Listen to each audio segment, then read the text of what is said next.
A mãe secou as mãos, tirou o avental, sentou-se e começou a ler.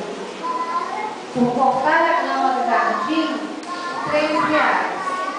Por limpar meu quarto, R$2. Por cuidar do meu irmãozinho, R$2. Por ter boas notas no boletim, R$3. Total da dívida, R$10.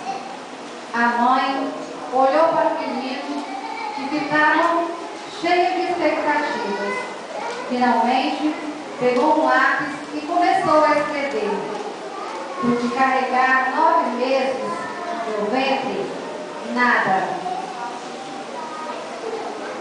Pelas noites sem dormir, e cuidar e orar por você, nada. Pela comida sempre prontinha, pelas roupas lavadas e passadas, nada. Por levar-te à escola e ajudar nas tarefas, nada.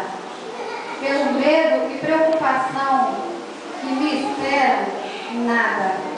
Custo total do meu amor, nada.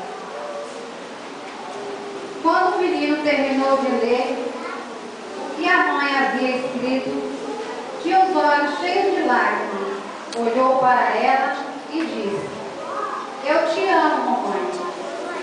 Logo após, pegou o lápis e escreveu com uma letra bem grande, totalmente paga: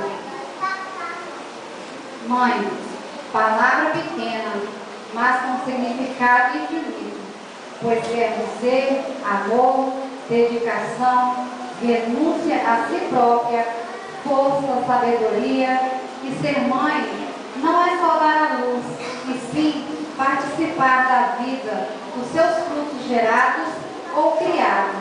Obrigado por termos você, mamãe."